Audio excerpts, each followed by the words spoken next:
Okay, and there we go.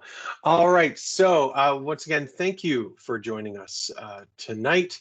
Really glad to have you here and tell you a bit about the owner representative role at Libro.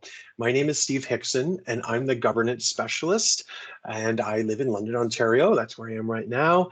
And what I do in a nutshell is assist our owner reps and councils and our board of directors and assist in training and do things like this tonight. Also joining me is Kathleen Seaman. You heard her just a moment ago taking attendance, and Kathleen's our governance coordinator, and we'll be sort of trading off, going back and forth, presenting to you this evening and giving you lots of information.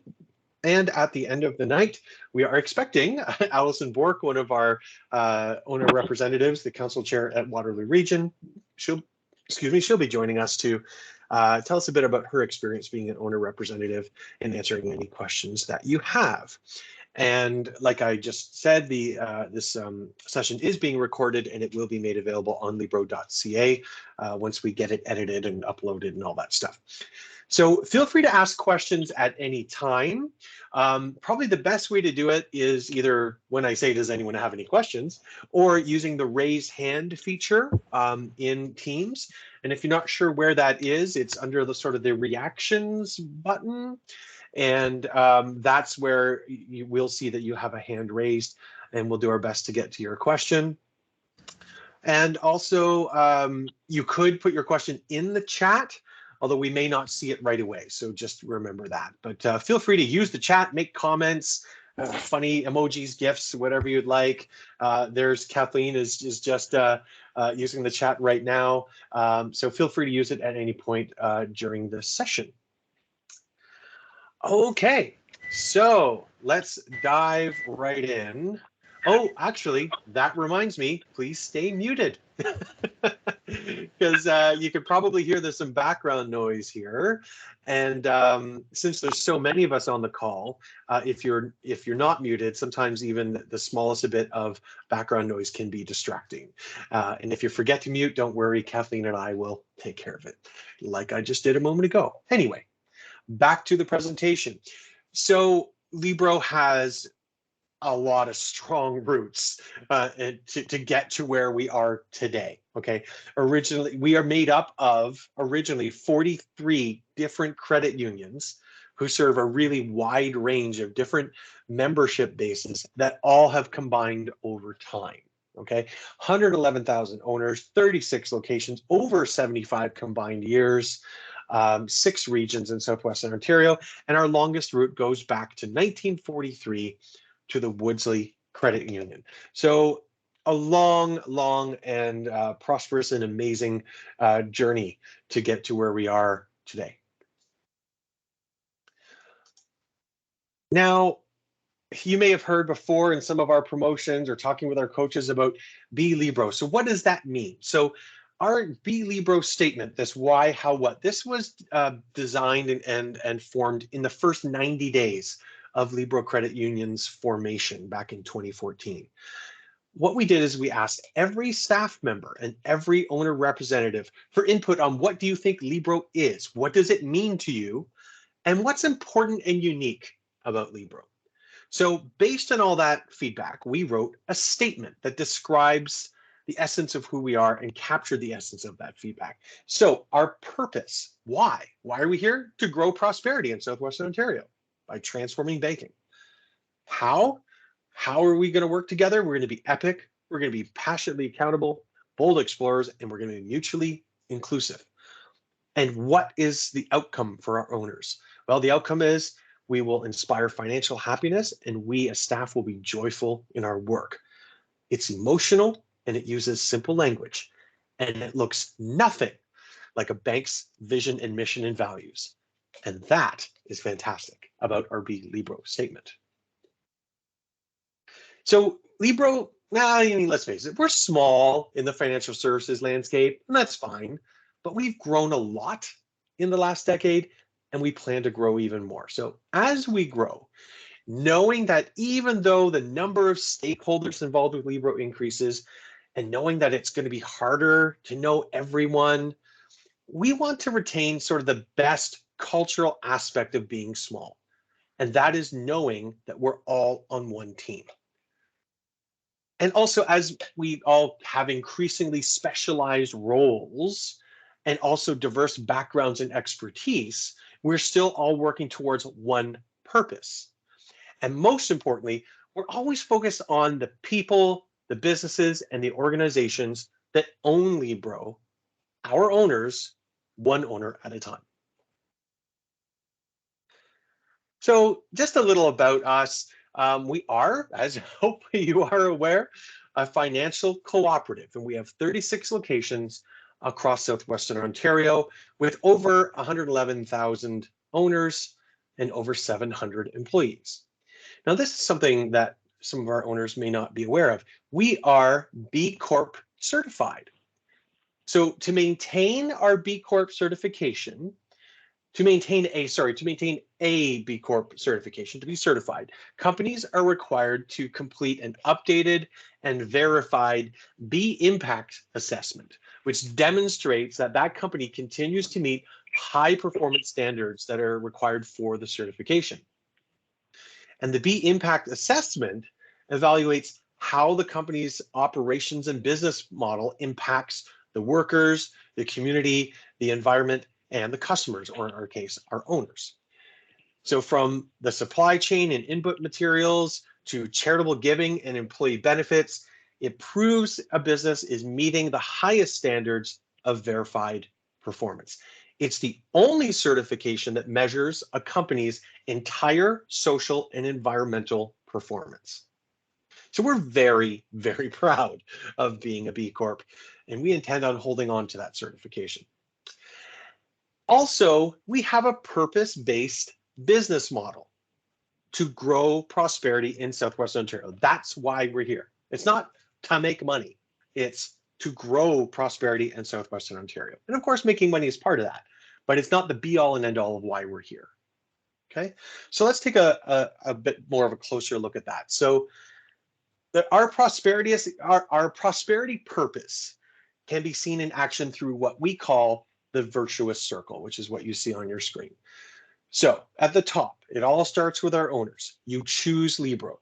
And then through our team of coaches and all our digital tools, we work together to help you achieve prosperity and whatever that means to you. You entrust your money to us. We invest that money in the people, businesses, and organizations in the communities we all serve.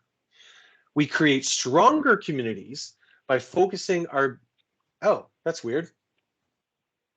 Must be a timer on it, sorry. We create stronger communities by focusing our business to help people in the region be financially resilient, adequately, safely, and affordably housed, and meaningfully employed, and of course, live with food security. Our investments generate profit, and 100% of those profits stay in Southwestern Ontario. And you as the owners receive competitive returns, the best advice and services, and a share in our profits. Okay, now we'll go to the next slide.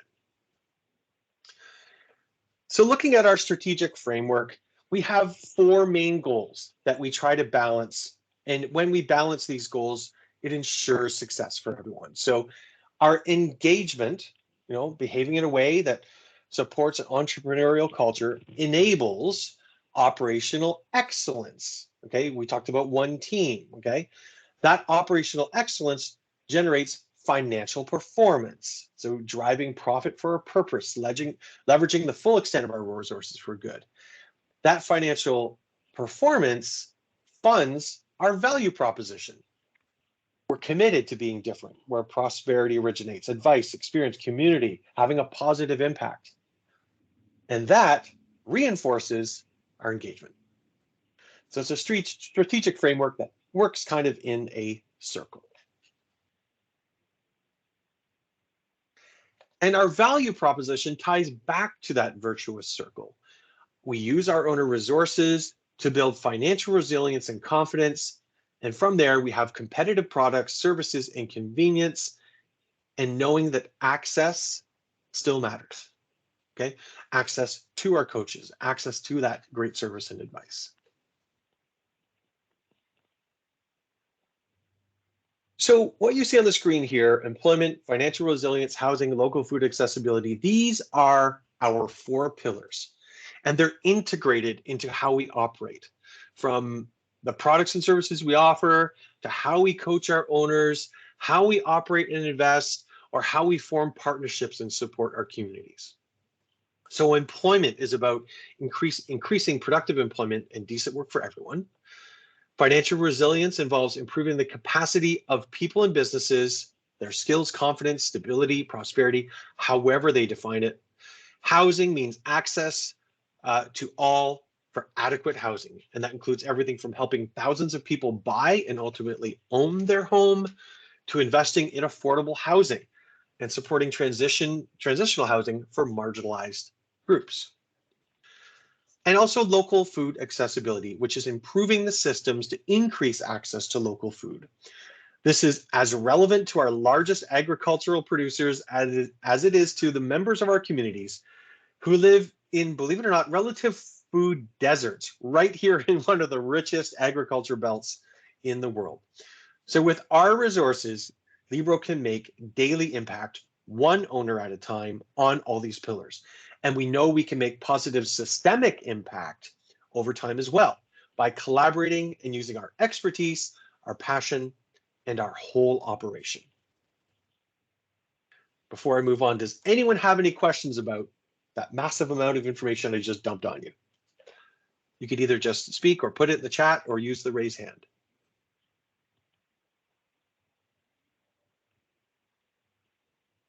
A quick question. Yes.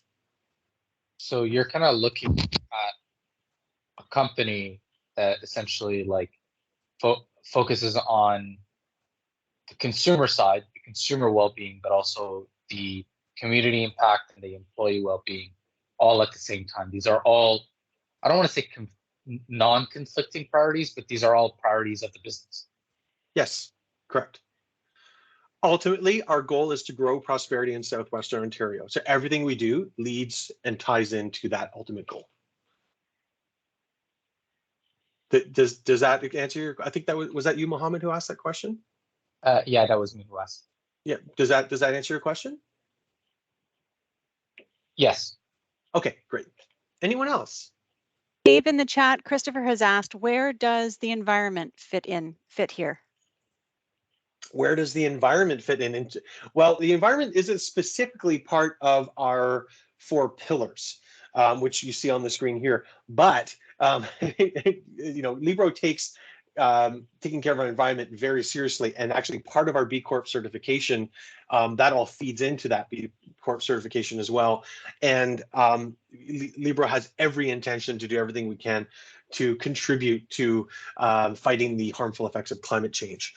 We're actually hiring a staff member whose job it is to specifically work on that. That actually is being position is being promoted right now.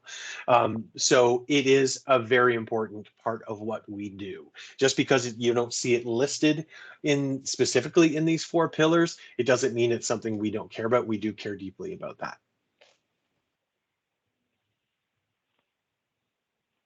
No problem. Great questions. Anyone else?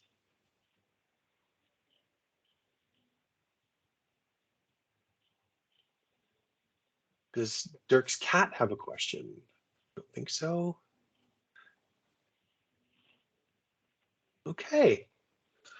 All right, so we will move on. And now I will pass it over to Kathleen. Thank you, Steve. Bear with me for just a moment, folks, while I move. There we go. Steve, I also wanted, well, we take just a moment. Our guest speaker, Allison, is having trouble remotely logging in, but I've just told her to keep trying. I'm on the phone, Kathleen. Every device I try for video, actually, I can't get on, but I will keep trying. Okay, thank you. That's great. It's good to hear your voice, Allison. Thank you for joining us. Thank you. So, as Steve was saying, we are a cooperative, and as a cooperative, our owners sit clearly at the top, as you can see in this slide. Our owners form Libro, and they are the primary stakeholders and own the credit union in every sense of the word. Owners vote to elect fellow owners to a regional council. This is a unique governance structure, even among credit unions and cooperatives around the world. Our governance structure is an asset that we put effort into maintaining and continuously improving. Since its beginning in the mid-80s, the governance structure has undergone a number of changes. The most recent one happened in October of 2018 when our owner representatives voted on changes to Libro's bylaws that would see a shift in our middle layer from branch-centric to a regionally focused governance model. Owner representatives meet in regional councils and have a mixture of formal powers and informal advisory responsibilities. And we'll talk a little bit more about that later.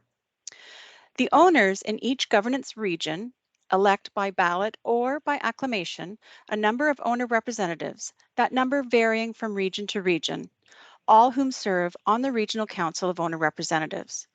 The owner reps from the regions carry the vote of the entire ownership for motions, resolutions, and of course in the elections of our board of directors at our annual general meeting. Sorry, just a little bit of feedback there. And I think if you're on the phone, oh shoot, I can't remember. Kathleen, do you remember how to mute when you're on the phone? Oh shoot. No, Steve, sorry. If those of you calling in could see a mute button on your phone, please use it. Thank you. Yep, it's just in the top left corner. There we go. Someone's clicked it. Thank you so much. *6. There we go. Thank you for sharing that. The board of directors have duties and power. Sorry. We're hearing a news report somehow. Remember that woman I said they caught on fire in the bus because she was Asian? She died. Because she was home. Steve, are you able to mute everybody? I'm showing everyone is muted, which is a little odd. It might be a phone related thing, but okay. Yeah, just a reminder, everyone, to please keep your background noise to a minimum. Okay, thank you. I'll carry on. The board of directors have the duties, powers, and responsibilities you would expect from all board of directors. They were responsible for setting the direction for the credit union and ensuring management operates towards that strategic goal. The board appoints committees, task forces, and advisory panels and may delegate certain tasks, responsibilities, and authority to these committees. In return, these groups report back to the board and make recommendations. The board also liaises with each regional council, acting as a two-way communication channel between the board and the regional council groups. So why is governance so important to Libro? It's our democratic grassroots structure, and it is valuable and important. Our owner representatives are diverse and better informed, which allows them to influence the direction of Libro based on their knowledge of owner and community needs. They provide a higher level of accountability to the board and management teams because of their knowledge of Libro. They make informed decisions when voting at the annual general meeting, especially when it comes to electing our directors. Owner representatives provide a unique and important connection to Libro and our communities. Not only do they represent owners and the communities, but owner representatives are a bridge between them and Libro. Owner representatives are an extension of Libro. They are an informed group of dedicated owners who can represent Libro in the community, and they also provide feedback and insight to Libro when they gather with their communities and their networks. So on this slide, this is our board of directors and committee structure. I will pause for questions in just a moment. Libro is organized, a large organization operating in a complex and highly regulated industry. The board forms 3 committees and develops work to each of them to conduct in a more technical aspect and oversight. And this is connected to our Audit and Finance Committee, which is a multiple regulatory compliance, financial stability, and budget overview. Our People and Culture Committee that oversees governance, our human resources oversight, our CEO selection, performance, and succession planning. And then we have our risk and credit committee. This oversight of the risks that impact our credit union and how Libro is managing and mitigating those risks. Steve, would you like me to just pause for a moment? I think there were a couple of questions that came in the chat. Sure. you read them? So, yeah, Christopher asked if we can provide examples of owner-led initiatives that have been implemented.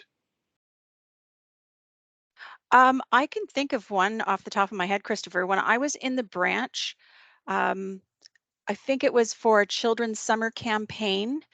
And at the time, when our marketing department branded the t-shirts that the frontline staff were going to be wearing, one of our owners called out that you're stereotyping. You've got the man as a doctor and the woman as a nurse. And it was little kids dressed up as what they wanted to be when they grow up. That one owner voice, as soon as it made it into Libro that someone didn't approve and didn't think that was very Libro-like, the shirts were pulled. We didn't wear them. So that's one off the top of my head that I can think of. And I think other initiatives might come a little more indirectly. So, for example, when Libro would notice that more and more owners were shifting towards wanting to use technology to access their banking or using apps, or during COVID, definitely wanting to have virtual meetings with their coaches, we take note of that and then start making changes within our operational structure to adapt and basically achieve what our owners are looking for in terms of their service and advice. Were there any other questions in the chat, Steve? That's it at the moment. Okay. So I'll move on to our next slide. This is the regional council structure. So how are they structured? We have 10 regional councils that are based on our 6 operating regions in southwestern Ontario. For areas that have a larger population of owners, that operating region is divided into 2. The number of seats for each regional council is based on the number of owners in that region. The ratio is 1 owner representative per 1,000 owners in a region. Owners may seek to election in any regional council that they feel connected to. You might live in one region but work in another and feel a strong connection to the region where you're working. Owners elect owner representatives based on their home branch assignments. In 2022, we have 109 owner representative seats available. In 2023, that will be increasing by 1 to 110 owner representatives. The following slides show how each Libro branch location is assigned into the governance region. So as you can see, 6 regions across southwestern Ontario are structured into 10 regional councils. You can see on the slide, 4 out of our 6 regions have such a large population of owners that they must be split into 2 councils. Does anyone have any questions? There is one from Christopher about being able to add his Libro bank card to iPhone for tap purchases. I think you mean like sort of the pay thing. I know I have that for my Android phone. I'm not sure where it is with iPhones. I guess I just assumed that we were able to do that too. But rest assured, we wouldn't just do it for Android and not iPhone. So if it's not available yet, it will be. We'd be working with whatever companies or Apple representatives to make that happen. Correct. Yep. Thanks, Steve. And I think at this point, we pass it back to you. Yeah. Just want to check any more questions about the last few slides that Kathleen presented. Okay. All right, so now we're going to talk about the owner rep role and responsibilities. So a Libro owner rep has 2 roles, okay? And the first role is governance, and that's where owner reps are elected to represent owners within their governance region, which is a bit about what Kathleen was just talking about. So your governance role involves 5 different areas. So you are owner elected representatives. You represent the interests of our owners through votes at the annual general meetings without any obligation or expectation to actually meet with our owners. And you're responsible for succession planning and candidate recruitment. Okay, so and also director recruitment is added into that as well. There's an opportunity to be involved in director recruitment.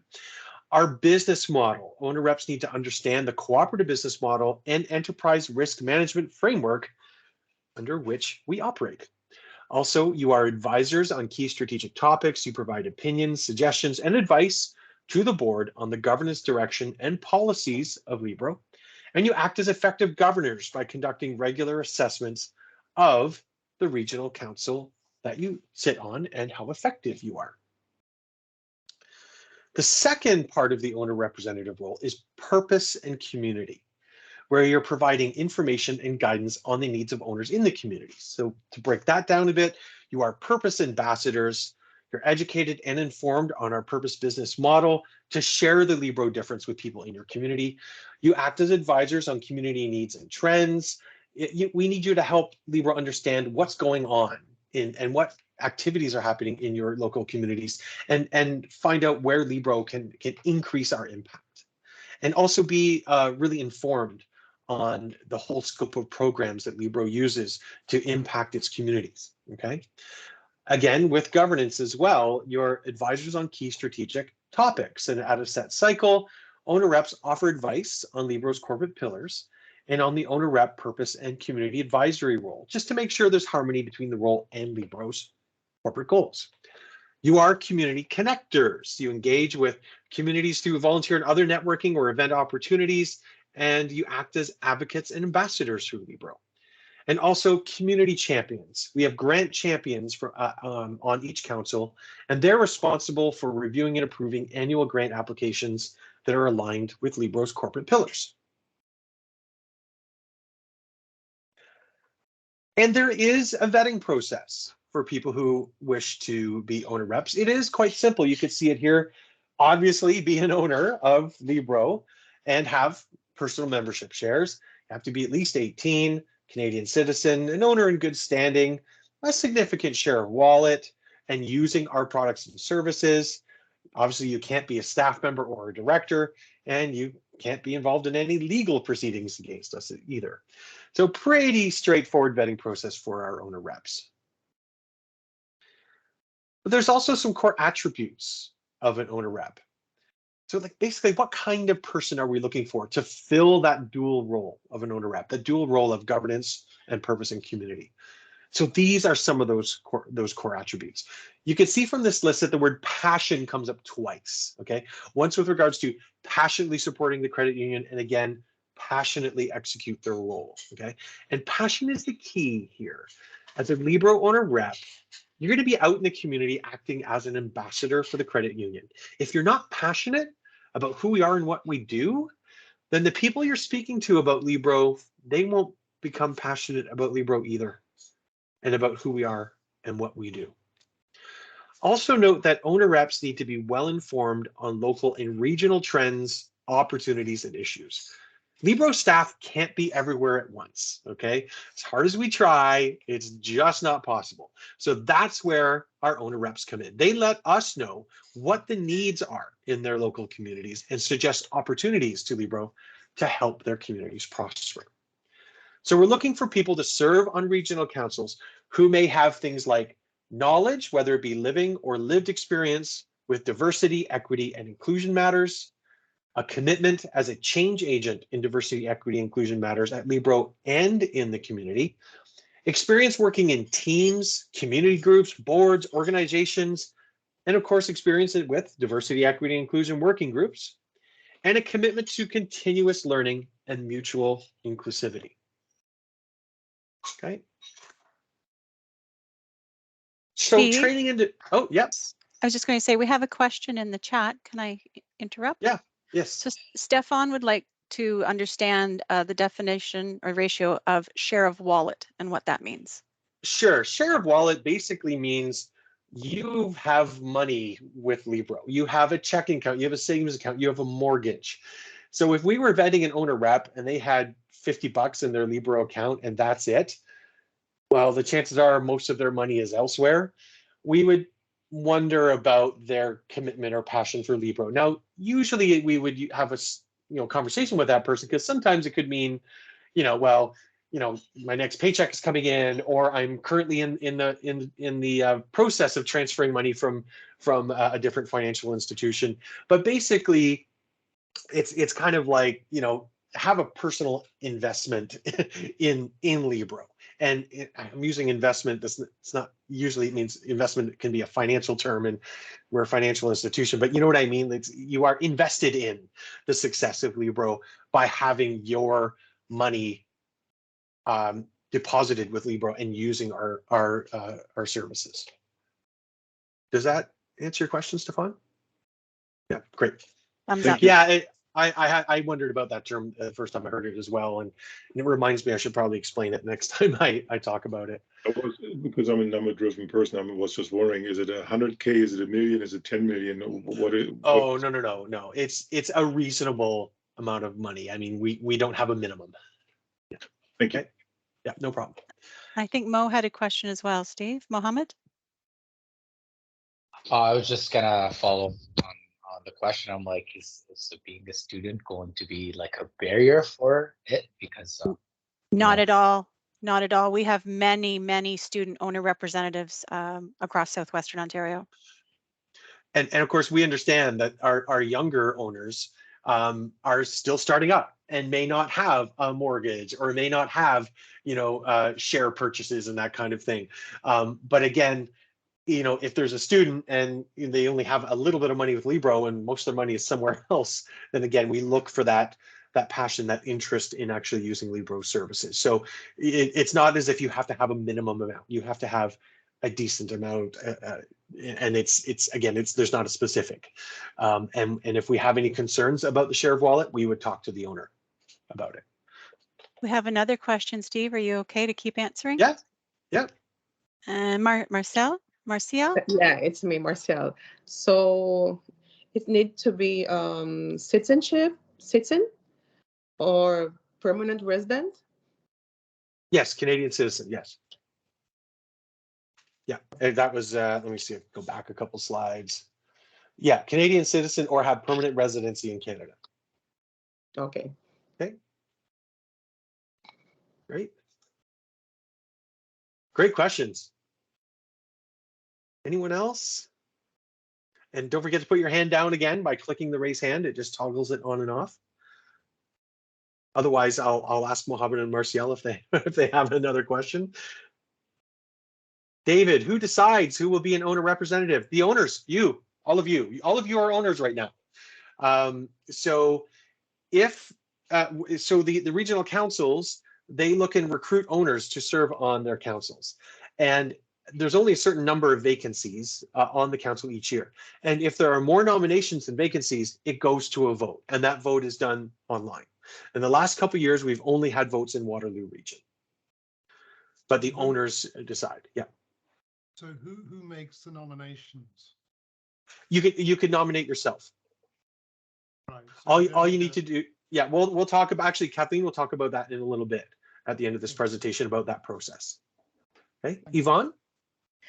Hi, sorry, is there a rotation, or was there a fixed term that you're elected for? How do those nominations become available, or how do the spaces become available? We'll talk about that a little bit more too. This fantastic questions. Yes, that's coming up. I love that you guys are thinking ahead. But we will get to that. If for some reason we kind of skip it by mistake, ask it again, Yvonne, okay? But it is in our script. Can you define task force? Ooh, see, the 80s kid in me wants to define task force very differently. That is a good question. In my 2 years here, I haven't seen a task force, but would the governance working group be considered a task force, Kathleen? Yes, Okay, Steve, that's exactly the example I was going to give. Yeah, back in 2018, when we looked at whether we should be making changes to our governance structure, we formed the governance working group, or task force, to come up with suggestions on how that might work. So that's when we went from a branch centric to a regional representation model. And Does just it to come add up on often? that, I don't think. Oh, yeah, go ahead. yeah, I was just going to say, just to add to that, the task force or governance working group was mainly owner representatives from across the regions, with only a few Libro staff to support. So decisions that were made, changes that were made, were driven by the owner representatives on this task force. And Christopher, I love that your last name isn't in there and then it says guest, because it makes me think of one of my favorite actors. So we'll just, if there's any more questions, thank you. We'll move on to talk a bit about training and development. So we are committed to continuously developing and improving the skills of our owner reps, because effective and skilled owner reps are needed in order to have a strong and sustainable governance model. And the current owner rep training program is designed to give our owner reps the tools and knowledge that they need to support Libro in their role. And the program features 13 training and development sessions that teach the skills needed to be effective leaders in governance, but not all the training sessions are mandatory. Some of them are optional. And there's also some additional opportunities in the sense that for owner reps to participate in a board or planning committees, panels, and the aforementioned task forces.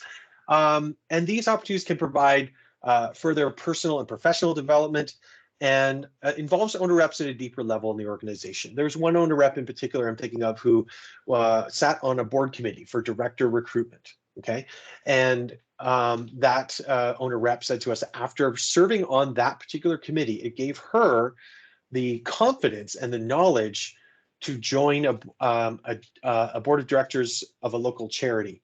And I think she was chairing it as well.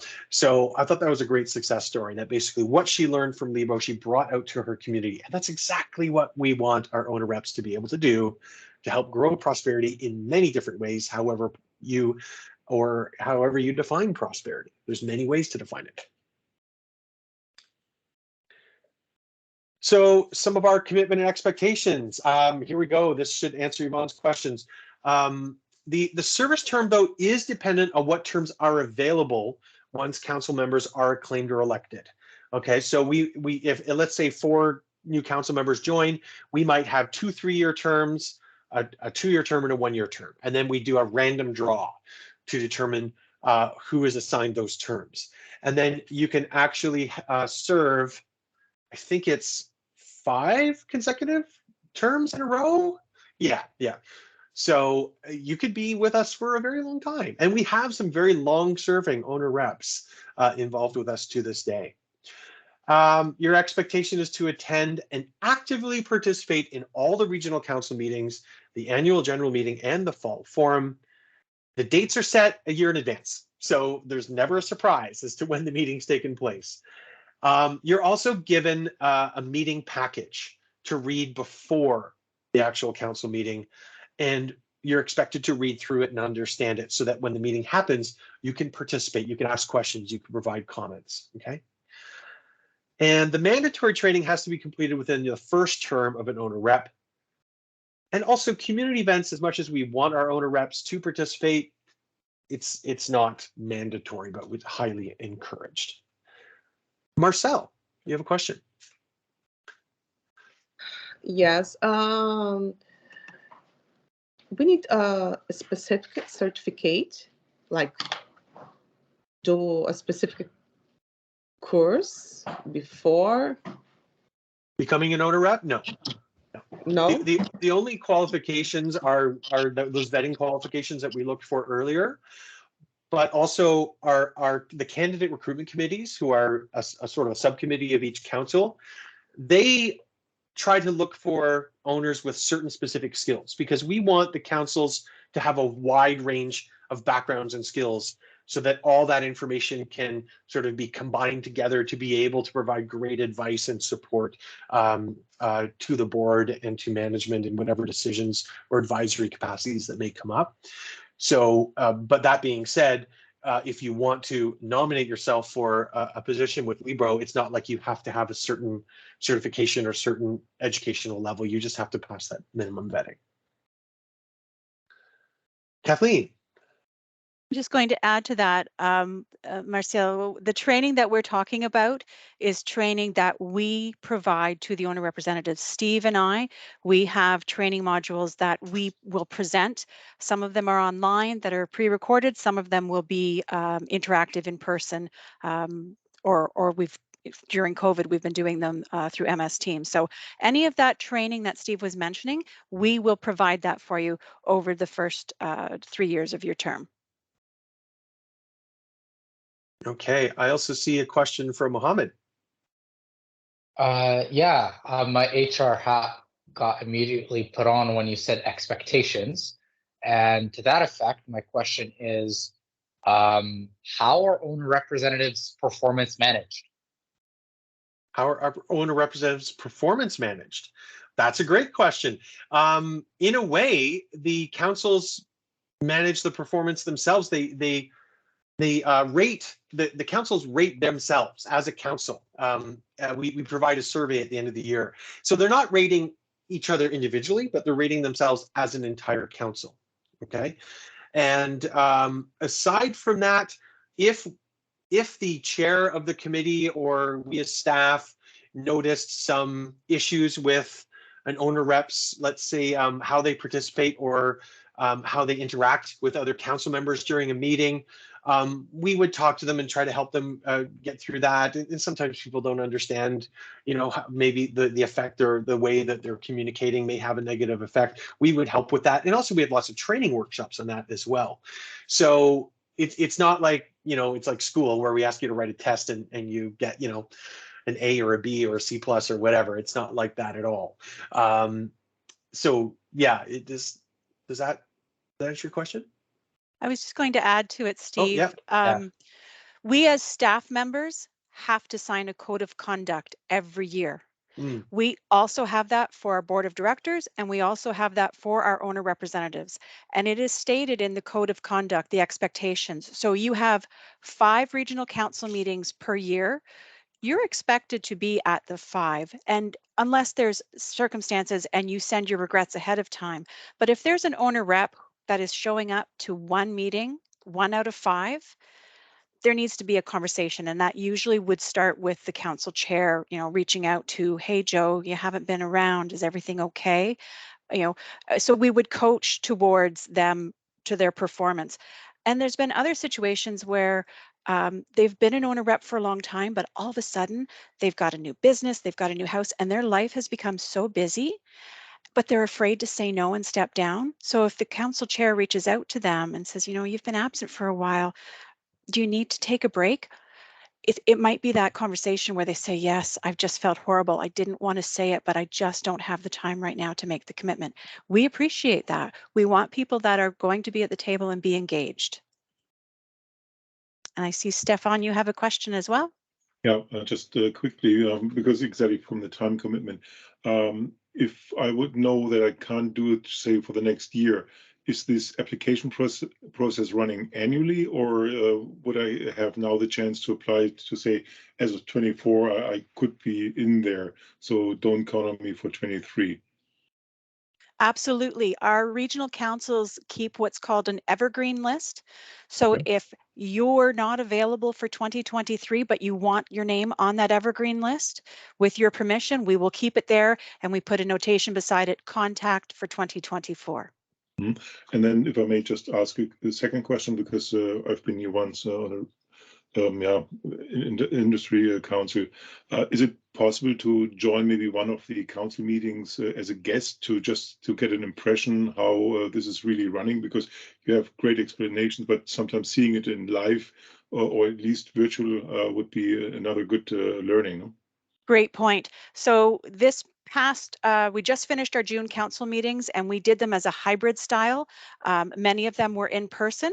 So in previous years, if a interested owner would like to come, they could come to just the dinner, which is before the meeting, and sit with the other owner representatives and staff and have a conversation. And if they wanted to stay for the entire evening, we simply have a privacy document that you would sign saying, you know, what is said in this room stays in this room and it remains confidential. Great questions. Great questions. Wow. Yeah. Cool. Okay, David, Thank you. I was just, it really follows on from Stefan's questions. And it's that if, you know, you say there's 1 to 3 terms of service on the council. So we come in for 1 year, we do all the orientation exercises, we attend all the meetings. And then does that mean that in some cases at the end of the first year, that's it, you have no more work to do?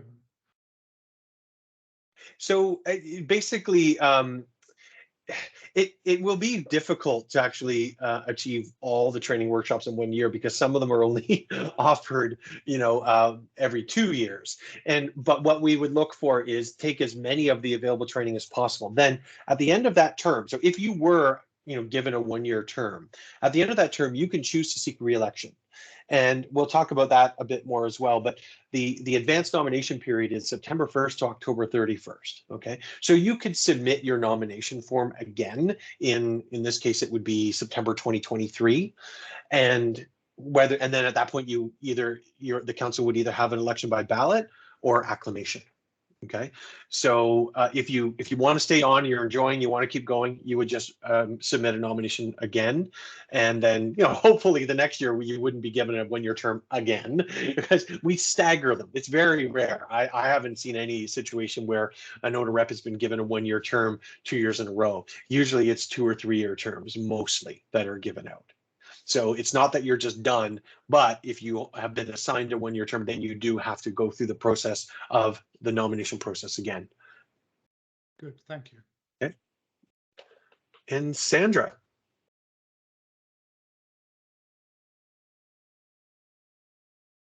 Sandra, don't forget to unmute. I see that you have your hand up. There we are. How's that? There you are. Yep. Okay, I have 2 questions, if I may, please. The first one is it a blanket email that goes to the people from Libro that offers them to take this course tonight? Yes, or the is email went. Yeah, it went to everybody. Yeah, it went to everybody and to attend this info session, and a lot, you know, there were quite a few people that registered and could attend, but we are recording this and we'll make it available on our website afterwards for people who couldn't make it. Okay, my next question is, you're talking about the meetings that are in person. Where are they held? Different places all over. It depends the region where you are. So, for example, people who are in the London, Elgin, Oxford councils, there's a North and South Council.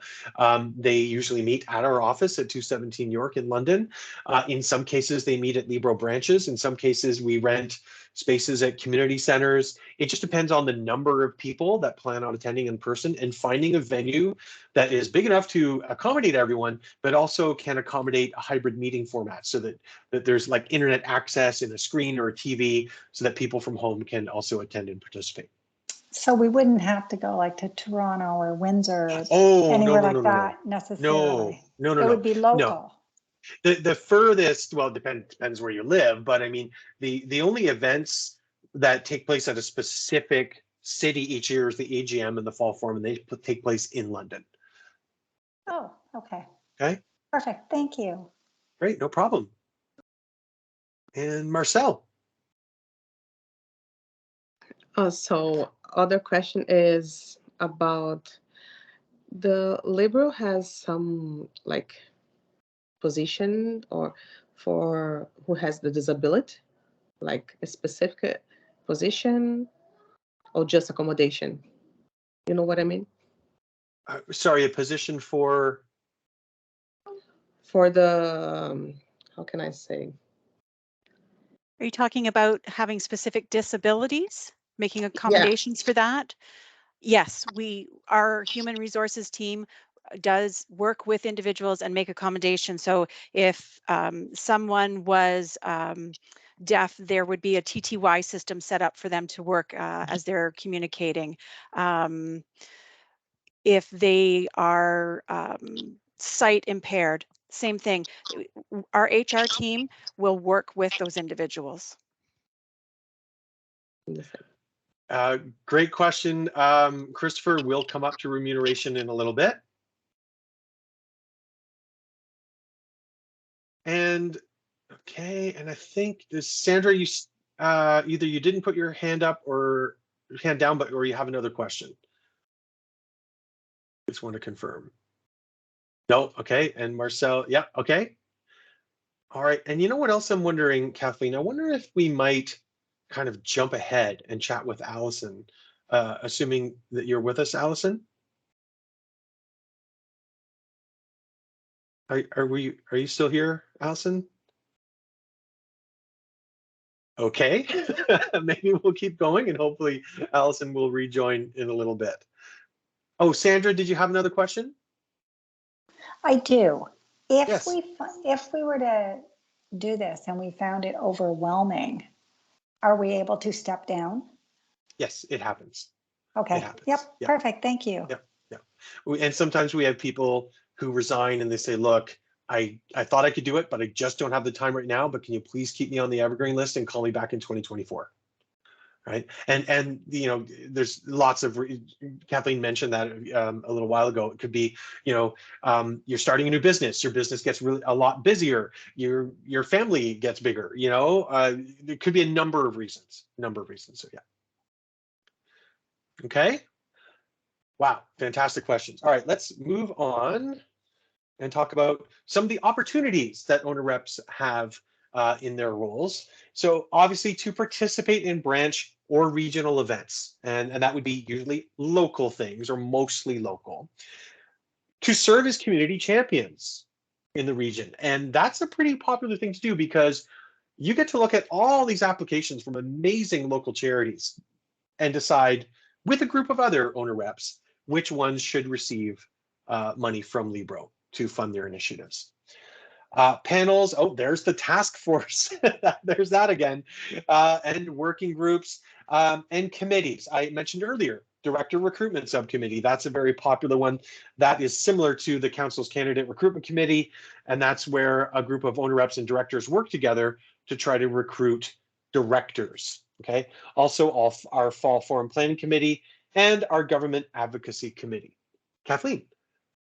I don't know if we mentioned it or not, Steve, but you've heard us talk about serving as community champions and giving away money. So after Libro pays all of its bills, you know, to keep the buildings, you know, mortgaged, pay the staff, etc., any of those profits after that, we disperse it into the community. So we're not putting it in the CEO's pocket or the board of directors. They're not putting it in their pockets. It's going out to all of our communities across the regions. And it's those 4 pillars that Steve had talked about. So if you are successful and you join as an owner representative and you like it and you want to stay, I strongly encourage being part of the community champions because it's a great thing to be involved with your community and see the applications as they come in. That's all. Sorry, Steve. No, not at all. That's fine. All right. So now, and just you were asked earlier about, I think it was Christopher asked about remuneration. Yes, there are per diems for attending council meetings and committee meetings and training, for taking training. There are per diems for those. And any travel costs or any other expenses that you incur in your role as an owner rep are covered. Okay. So it's $120 per meeting, and that includes the annual general meeting and the fall forum. Mileage and any other expenses, like I said, are reimbursed. Training is compensated at a rate of either $50 or $100 per workshop, depending on whether it's an on-demand or an instructor-led workshop. And we do have on-demand sessions on our intranet. We call it Spark. So some of them are just videos. You just watch the video. Okay. All right. And I did see an email from Allison, Kathleen, that she's having trouble connecting, but hopefully she'll be able to, and we can talk to her soon. So now I'll pass it back to you to talk about nominations and elections. Okay, great. Thank you very much, Steve. So nominations, the Candidate Recruitment Committee work from April through to the end of the election period.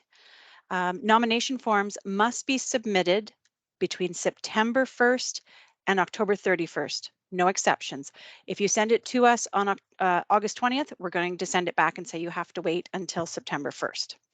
Nomination forms include 3 supporting signatures of owners and a personal candidacy statement and a photo that will be used for the online voting. Owner representatives from the council you wish to be elected to can sign your nomination form. That includes members of the Candidate Recruitment Committee. Yes, you can have a family member sign if they are a Libro owner that live in that same region. And of course, they are of age. They can sign your nomination form. And as I said, yes, any of the owner representatives can sign. People who cannot sign your form are staff. So nomination and go, Allison, are you there? Yeah, I've been here this whole time and I don't know what's going on. I had to redial back in. Sorry about that. Okay, ladies and gentlemen, if it's okay, I would like to skip right to our guest speaker. This is our owner representative and council chair, Allison Bork. She comes to us from the Waterloo region. So when we put out the call for a support from one of our owner reps, Allison graciously signed up and has a conflict. So we're going to go through a question and answer period with her so that she can attend the event that she needs to get to. So Allison, as I said, go ahead. It was on the video. I don't know what's going on with Teams and me today. Okay, so can you tell the folks, Allison, why you joined as an owner representative on council? Yeah, sure. I decided, I think I've been on now 4 years, maybe even 5. And I was in the part of the council when it evolved from the branch one to the regional. And a lot of it, I just loved what Libro stood for and how they were involved in the community. And I really felt supported as an owner rep when I would go into the branch for any of my business or personal banking. And I just wanted to be able to support that even more. That's great. Thank you. And can you share some of your experiences on council, such as the time commitment, expectations, meeting experience, meeting with fellow owner representatives? Yeah, so the time commitment is not exorbitant. I mean, I do believe that to be an engaged member, you really do need to make sure you read the package, and Kathleen and Steve get it out to you well in advance. And then also then allows you really to take part, to get the most out of council and be able to bring what you can. So I would say for me, it takes me about an hour and a bit to read the package, but I also am the chair, so I want to make sure I fully understand everything that's there. In terms of the other commitment, it's really how much time you choose to put in. There is volunteer time that is logged, and what I really like the experiences that it brings about, and you kind of get out of it what you put into it. So I was on that task force that was mentioned earlier for the governance working group. That was a really cool experience, and I learned a ton more about Libro that I didn't know before. Oh, and then the meeting experience, you said. So the meeting experience, we have a fantastic council in Waterloo, and we always like to be top 1 or 2 when we do things like the fall forum, and mostly that's because they have a slightly crazy chair like me. And we, oh, did you guys hear that band in the background? Here I am. It's beautiful music for my intro. The council itself, the meeting experience, it's really engaging. There's a lot of conversation so that you never just feel like it's stagnant. So it is really a nice time. You don't feel like you're being talked at. Did I answer your question? Yeah, that's great. What advice would you give to someone who is interested in the owner representative role, but maybe unsure? Apply. What's the worst that could happen? Really, I think apply. I think any kind of diversity, whether it be cultural ability, experience, I think can bring such a wealth of knowledge. And the worst case scenario is if you don't make it on, you're a little unsure the first time around, you've at least now gone through that experience. And then next time, if it is something you're feeling more sure about, then it'll be a lot easier. That's great advice, you won't regret Allison. It's a lot of fun. That's great advice, and you've answered, a few of my other questions already about opportunities. Why do you continue to participate with Libro governance? Selfishly, there's connections. And I think that's really important. Just to be able to, within the community even, to continue to build those connections, but also just to be able to provide different opportunities and be able to work with different communities.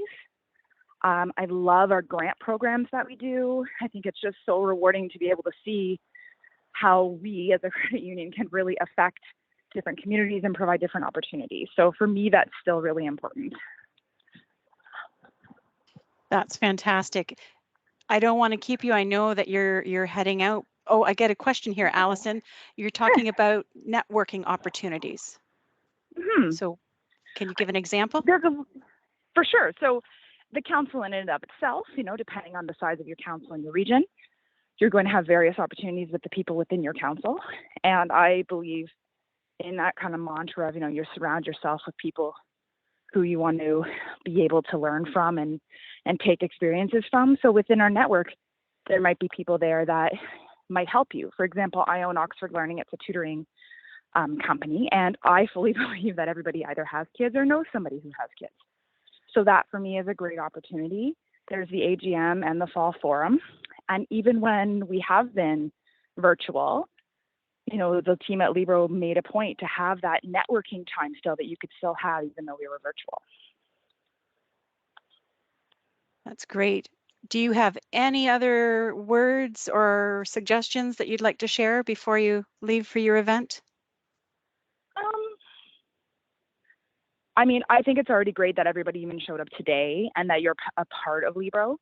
Oh, I will mention one thing. When you guys were talking about the share wallet, I think just from a clarification perspective too, from how I look at it, is it's kind of that idea if we all have money in different little places, right? Like I have a TFSA at Tangerine / old school ING Direct that I use for like one type of beauty service and it just sits there.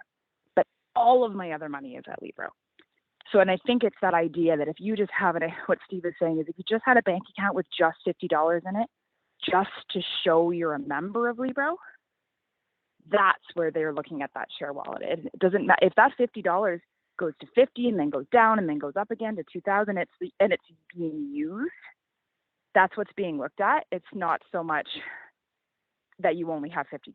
So like the amount doesn't matter. It's are you using Libro services and are you being an active member within your branch? Does that make sense?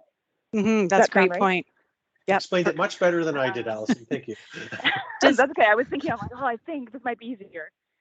Does anybody in the audience have questions for Allison before she goes? I'd like to know too, if they wanted to email me. Oh, there is a question, Allison. Okay, great. I wanted to ask about her professional and educational background. Yeah, sure. I have a early childhood education diploma. I have a master's in child education degree. I also have, I have a child education degree, a master's in child psychology. I own Oxford Learning Waterloo. I've been the owner for about 9.5 years now. And yeah, well, I have some other certificates, but that's enough. Awesome, thank you. Anyone else? However, I will say, having pieces of paper does not make you a good owner rep. I have a lot of pieces of I have a lot of pieces of paper that I paid for, and to be honest, the most effective one for me, I think my college diploma was far more impactful than some of my other ones. And having pieces of paper that you paid for does not make you a good owner rep. Showing up, having different life experiences and different business experiences. We want people to be able to read the financials or, you know, and be able to understand kind of what's going on. And there is a bit of a learning curve, but it's really valuable. And there's a lot of people to help you out if everybody can bring value to the position. And Allison, we have a question from Marcel as well. Sure. So what do you think that the owner representative has to have, like to be like to be successful? Exactly, and like feel like belong. If I'm the right place. And sorry, what was the I'm last doing- thing you said? I think what Marcel's saying, what does an owner rep need to do to be a good fit, to contribute to the council? Is that, yes, yeah. Yeah.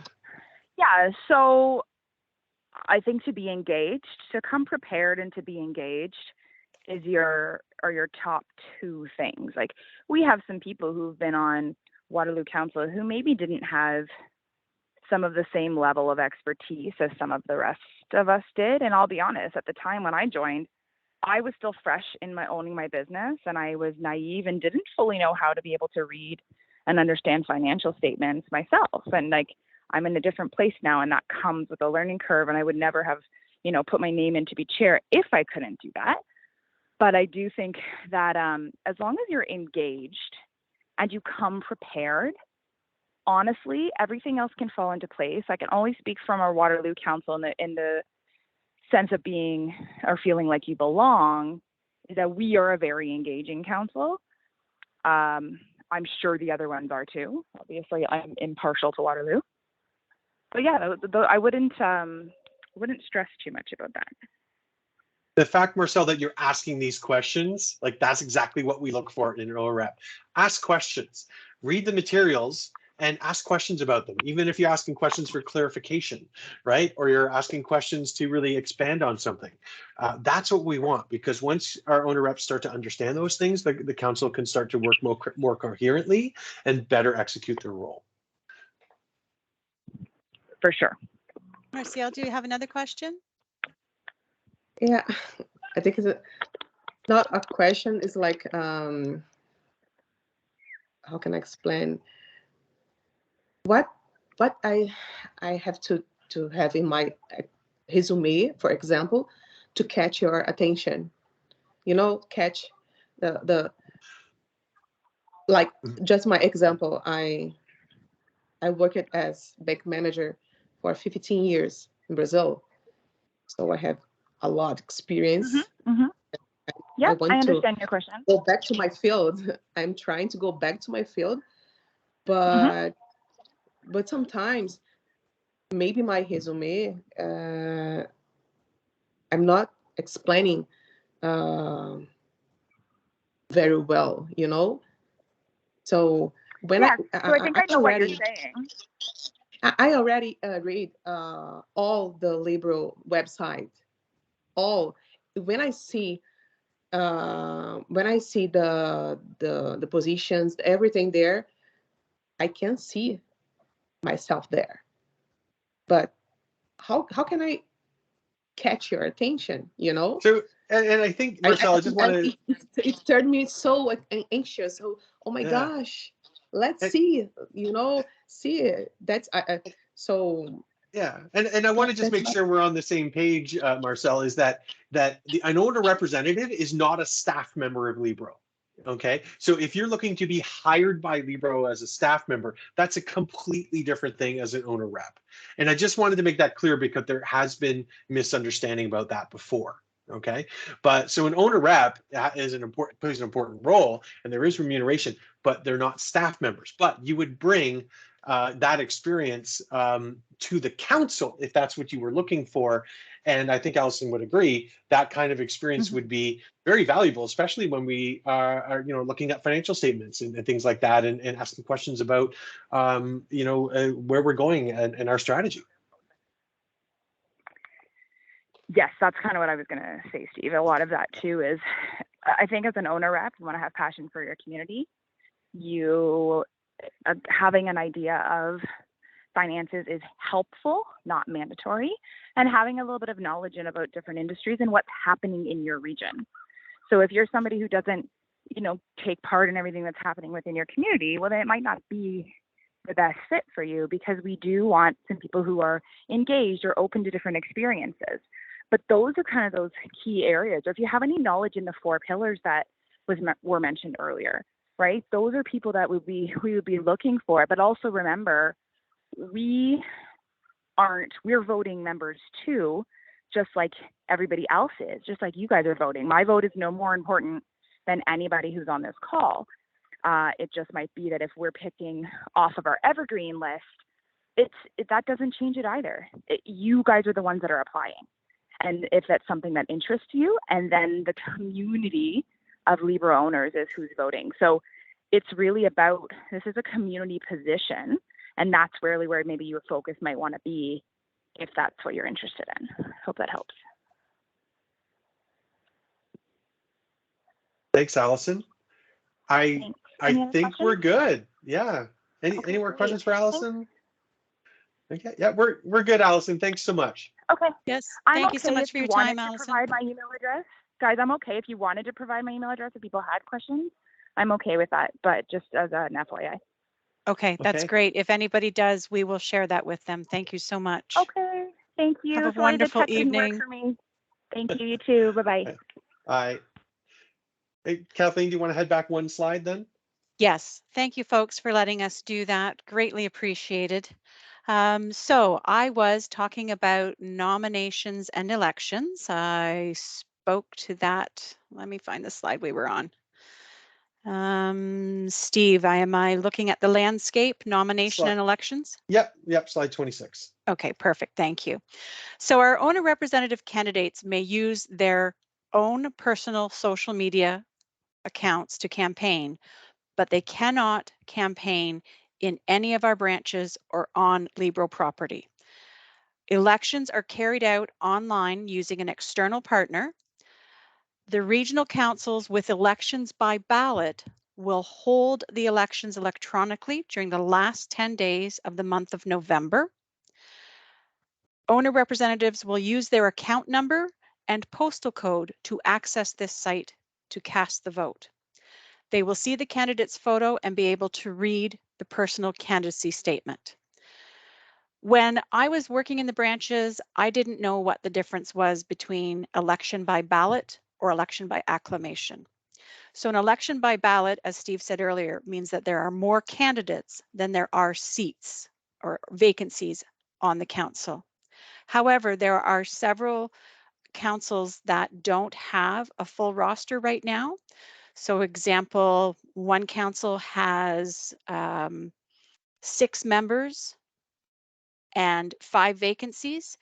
If we only get 5 candidate applications that come in, then they're acclaimed. So that's a vote by acclamation. I hope that helps. Does anyone have any questions or comments? Oh, there actually is a question in the chat, and funny enough, that was our last slide. So we only skipped one slide to go to Allison, but we wanted to make sure she got to where she was going. So I'm going to stop sharing. What did I skip over, Steve? No. I skipped this slide to go to Allison. Oh, okay. Yeah. So now what we'll do is we'll just have an open question and answer period. And the first question's from Stefan. Are there any potential liabilities out of the council meetings or recommendations for the council members, or is this not relevant as such decisions are taken by the board of directors? Happy to take that if you'd like, Kathleen, unless you would like to. Go ahead, Steve. Okay, I think what you're asking there, Stefan, is there any personal liability, like monetary liability? No, there is not. If you are a director, oh yeah, there is. But there also is director insurance, and there's lots of things in place to try to make sure that nothing bad happens and directors end up being personally liable. Okay, no, I just wanted to be clear on this one. Thank you. Yeah, no problem. David. I have two questions, which perhaps reflects my age and naivety. The two can go together. If you say so. Yes. Well, the first is that I note you have to get 3 signatures from people with a Libro account. And when I think about this, of all my friends and acquaintances, I don't know where they bank. Now, if I were you, I would say, well, that's exactly why we don't want you, David, because you have not been involved in spreading the Libro message. Now, I'm passionate about the organization and the the sharing of ownership and so on. But I mean, of course, I'd have to go out and ask around. Do you have a Libro account? Do you have a Libro account? Do you have a Libro account? So I'm not sure how I could find these people. I'm pretty sure I could figure my way around it, but it just struck me as a difficult requirement to fulfill. And it perhaps smacks of a bit of insider trading, you know, that you get in if you know the people who are involved in the organization. So that was the main thing that I wanted to ask you about. Steve, you want to take it, or shall I? Sure. And fill in the blanks for me, Kathleen, too, if necessary. So, David, that's an excellent question, and I totally understand. I mean, I'm the same as you. I know like a couple of my friends who are Libra owners, but it's not like when we go out and we're at the bar and having a drink, and I'm like, so where do you bank? You know, it's a question that doesn't come up often. Okay, but the reason why we require those 3 signatures is that so there's a little bit of unofficial or sort of extra vetting, I guess you could say, so that someone who just sort of walked off the street, but they're a Libra owner, but maybe they don't really, you know, have anything that can actually they can contribute to the council at all, or they might be going in with a certain thing in mind that they want the council to do when they don't really understand how it works because they didn't attend this info session. So in that case, in your situation where you would love to get the signatures but you don't, I mean, if you have a family member who's a Libra owner, yep, they can sign for you. Otherwise, what you could do is contact us here at governance@libro.ca and say, look, I would love to submit a nomination form. I filled it out. I just don't have the signatures. Can you help me out? What we would do is then send that nomination form to the candidate recruitment committee, okay? And their job is to find the right people with the right fit, with the right skills to sit on the council. And whether that means in 2023 or down the road, they do succession planning for like a year down the road and 5 years down the road, okay? So they might look at your background. And let's say, and I don't know your background, obviously, David, it's nice to meet you though. Let's say you are heavily involved in the agriculture community in Huron County, okay? And let's say our Huron-Perth North Council desperately wants somebody on the council with that knowledge, because currently they don't have everyone. The council members, the candidate recruitment committee members would sign your form in an instant, okay? Right, but let's say, oh, yeah. Oh, I was just gonna add. If had I been you, I would have said, well, use your initiative, David. Go out and knock on doors. Do you have a Libra account? Well, it could take you several years to get the signature. But I was just going to add the flip side of the example I've just gave is if the council already has 3 people with extensive agriculture experience on the council, then they might ask you, you know what, David, you sound great and you're a great fit, but not for right now. Can we put you on our evergreen list and maybe call you next year, then the year after, right? Because, and so the candidate recruitment committee, they have a tough job, right? They have to make some tough decisions, but ultimately. So the background your background becomes important. The background does come into play in some instances, right? Like, so, I mean, if there were vacancies on council and they weren't looking for someone with an agriculture background and you happen to have one, but after talking to you, they realize, wow, this guy has a lot of what we call table stakes or natural attributes that he could bring in because, let's say, for example, again, you've been an owner for 40 years, you're actively involved in the community, right? And you're passionate about Libro. All those things help too. All those things help as well. And if it comes down to an election by ballot, well, there's only, you know, you can't say who's going to win, right? But yeah.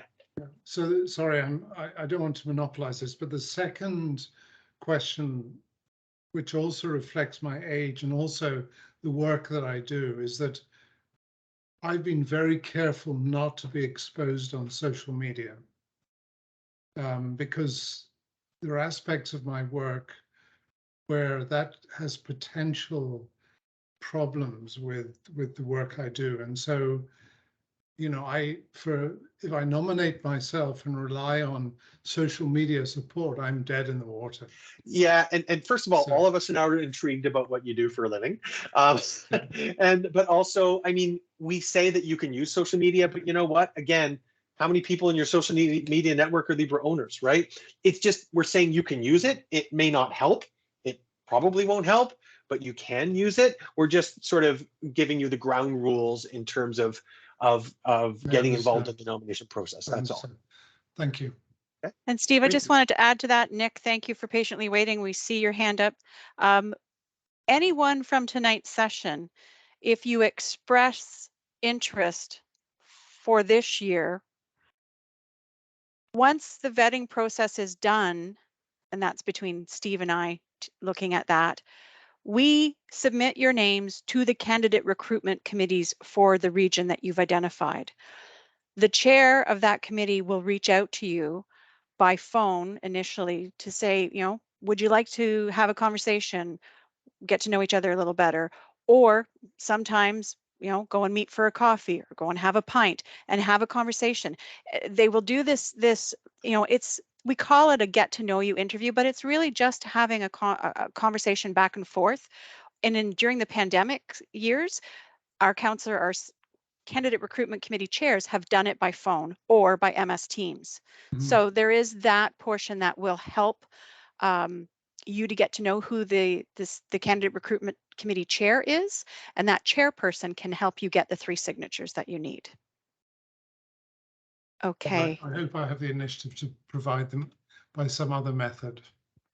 Yeah, anyway, thank you. You're welcome. Nick, you've had your hand up for a while. Please go ahead. So my question kind of adds on to David's question there. I know you mentioned something about you can get a family member as long as they're an owner under that.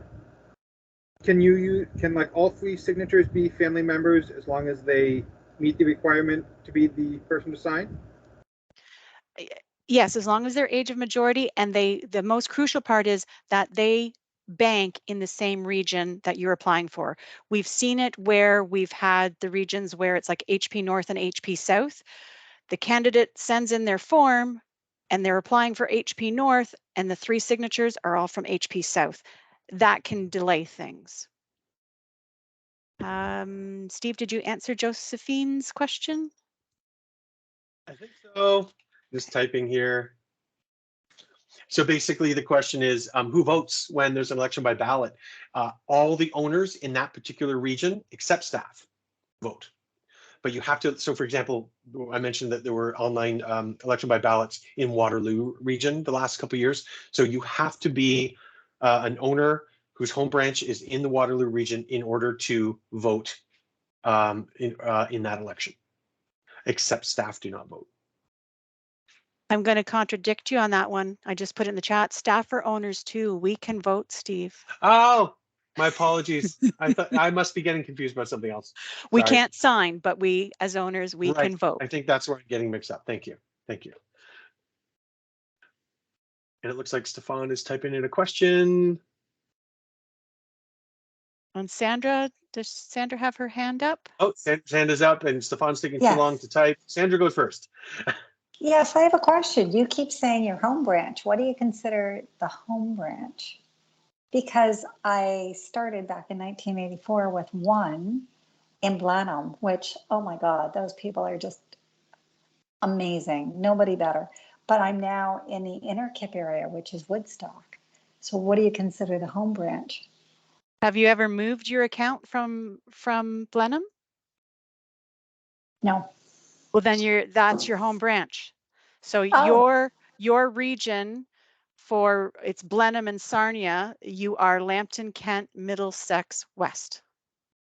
Oh, really? I would actually have to move my account from one branch to the other? No, you don't have to move your account at all. Just stating that's where your account was opened. So those owners in that region would be the ones casting their votes to vote for you. I think she's saying if she wants to vote where she lives now. Right? Is that what you're saying? Yeah. Yes. Yeah. So in that case, yes, you yeah, you have to have a home branch in the region that's having the election. Right. So if you move from one region to another, right? So what region do you live in now? What counties? It'd be the Innerkip. So Woodstock.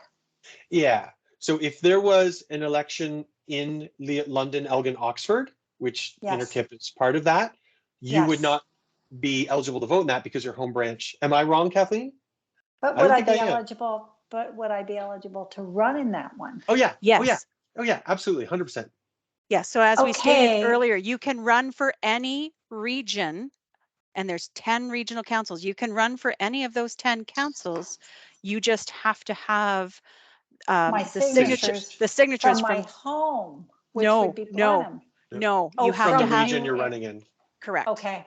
Okay. No, that was my question because it gets very confusing. So, okay. Perfect. Thank you. No problem. And did Again, we get wow, Stefan's fantastic questions? question. I know. Yeah, Stefan was asking what the average participation is in such votes. I don't have that number handy, but it's far lower than we'd like it to be. It's, you know, it's tough. It's tough, but we spread the word as much as we possibly can when a vote happens. Nick is typing, or you could just ask us, Nick, up to you. Might be faster just to speak it. Can you run in more than one region? For example, Windsor, Essex, North and South, or can you only run in one in a given year? You need to pick which region you'd like, which regional council you'd like to be part of. Yeah, you need to pick one. That's what I figured, but I don't know. I figured I'd ask it anyways. Yeah, no, and these are all fantastic questions. Yeah. David and then Yvonne.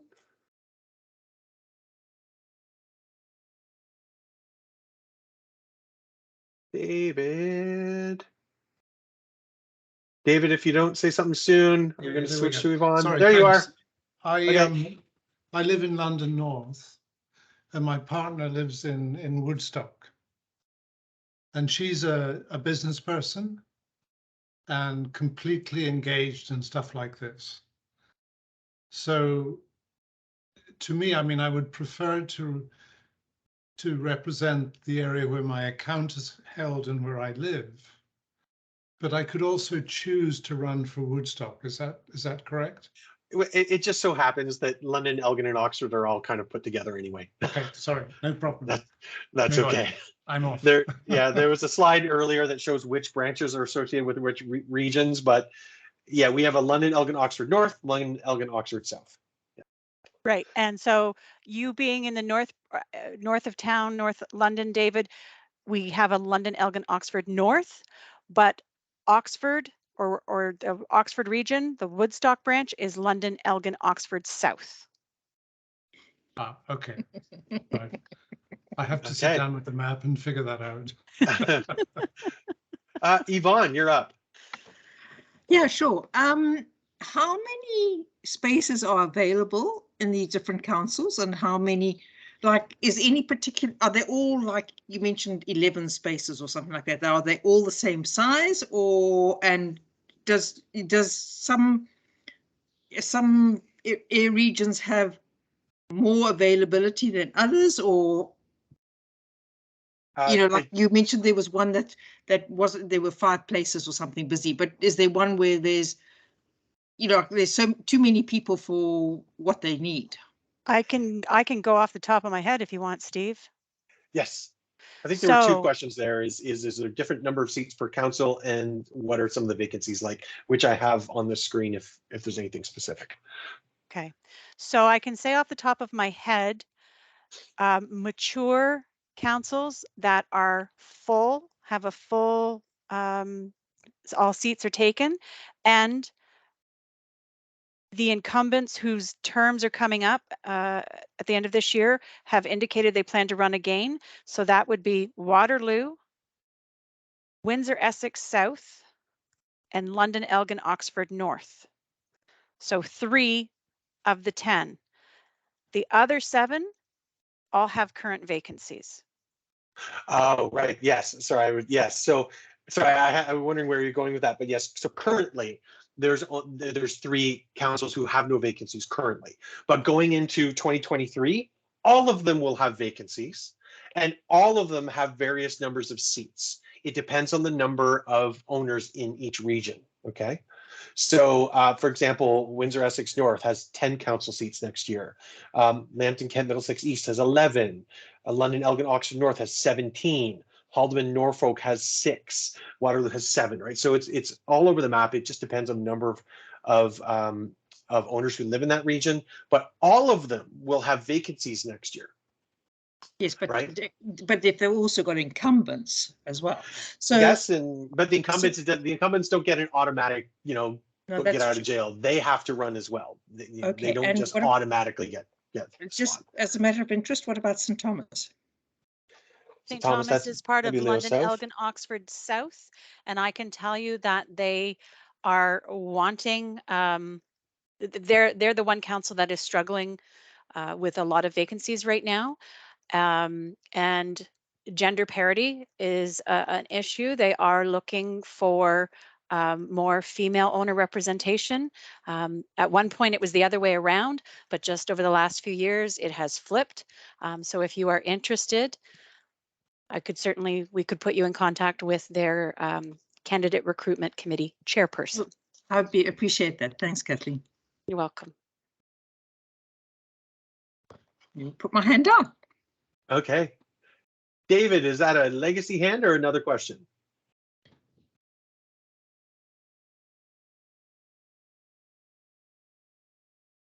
It is a legacy hand, but when one has the stage, one doesn't want to lose the opportunity, right? So No, to go back to the conversation you just had, you're talking about the legacy appointments to a committee, right? So does that tend to run out? So the people who have served for longest tend to be dumped soonest? Tend to be what soonest, sorry? Dumped. Nobody is dumped. Nobody's dumped unless they are not executing their roles in owner rep, right? Okay. Yeah. Yeah. So basically, you throw your name into the hat for the place that's right for you, and you just take your chances. Yeah, and you either can throw your name in the sense of literally putting in a nomination form, or Yeah. you throw your hat in the ring to be asked if your name could be added to the Evergreen list. Okay, and that way the candidate recruitment committee, Kathleen mentioned before about how the chair would reach out. It could be anyone on the candidate recruitment committee, including the chair, could reach out and get to know you a bit better.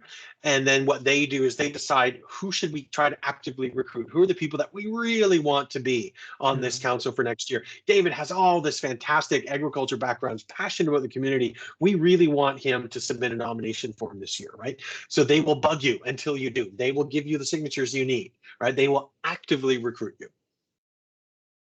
Yeah, one of these days, I hope to be able to tell you my agricultural experience, and you won't like it.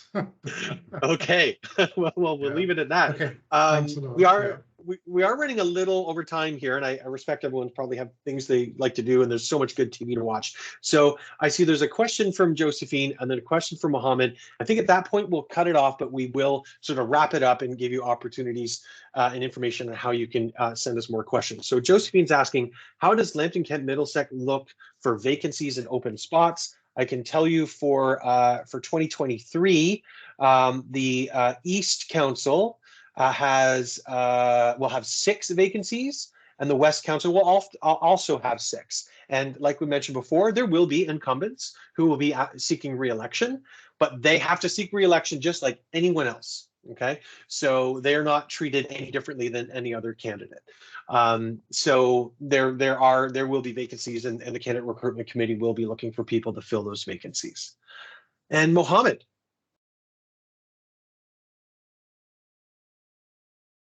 Oh, you're muted. Oh, you're on mute. I forgot. Yeah. I forgot to unmute myself. I guess I'll take this opportunity to ask you one last question. It was mentioned that there are 7 out of your 10 committees are lacking members, so they're not essentially fully staffed. Is it possible to join one of those councils in the middle of a cycle? Yes. We had an owner appointed to the council in June. And that's during the third, there's 5 meetings, council meetings a year, and June was the 3rd one. It's not ideal because, they've kind of missed the first half and the conversations that went on, but it is possible.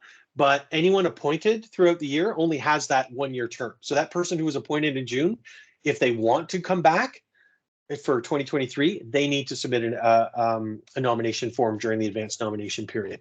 So if anyone is interested in being acclaimed at this point, you would potentially, if you are appointed to the council, you would have 2 meetings left in the year, September and November. So to be perfectly honest, I'm not sure it's the best time to join, but it certainly is possible, but it doesn't give you any leg up or advantage when it comes to the advanced nomination period. It would still be the exact same thing. You would still be submitting a nomination form. Okay. Yeah. Like from my perspective, I want to dip my toes in the pool kind of as early as I can, and governance is something that I'm really passionate about, which is why I asked the question, because I did have previous governance experience. So maybe I'll reach out to you further to inquire about if it might be Sure. something considering. No, and in the end, it's up to the council if they want to appoint someone this late in the cycle. It's not up to us, right? So if you are interested and like to do that, then we can facilitate the connections to make that happen. The other option, and I think Stefan or whatever mentioned earlier, was just attending the meeting as a guest to get a feeling of what it's like. And that is also a way of, to use your term, dipping your toes in the water. So you could potentially attend the September meeting as a guest and get to know a bit about how the process works. And they could also have a chance to get to know you as well. And just to add to that, Steve, I have witnessed that, Mo, over the years, both when I was in branch and in governance, that it's very common that the September meetings have a lot of interested guests that will join either just for the dinner or for the meeting. So yes, that is an option. Thank you very much. You're welcome. So I think we're going to bring it to a close. I just want to let everyone know, and I wish I'd said this earlier before we lost a few people, but I will be following up with each of you just to gauge what you thought of the info session, and if you're still interested in sort of moving along in the process of becoming an owner rep. And if that is the case, I would be providing your contact information to the council's candidate recruitment committee, and they will reach out to you to get to know you better and find out what your background is and what your interests are, and finding out whether you'd make a good fit either for 2023 or further down the road. So those conversations will happen. So expect to see an email from me soon about that, and a recording of this session will be put on Libro.ca as well. So again, sorry for keeping you a little late, but man, the questions have been amazing. It's just blown my mind. I thank you so much for all your engagement and all your comments and questions and the stuff you put in the chat. Really, really appreciate it. Thank you so much. And we hope to see you again. Have a great night. Thank you, Thank everyone. you very much, both of you. Good Thank night. Our you. Thank you pleasure. very much. Bye-bye. Okay, good Thank night, you. everyone. Thank you. Night.